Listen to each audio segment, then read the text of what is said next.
ইল্লা মান আযিনা লাহুর রাহমানু ওয়া ক্বালা সাওয়াবা।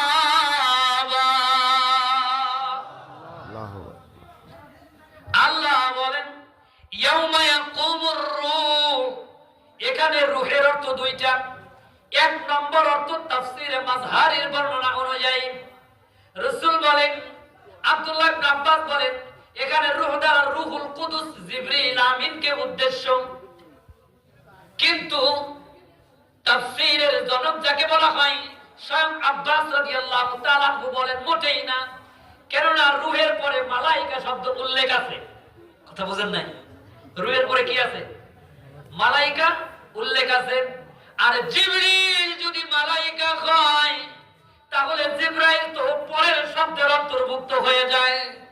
জিজ্ঞাসা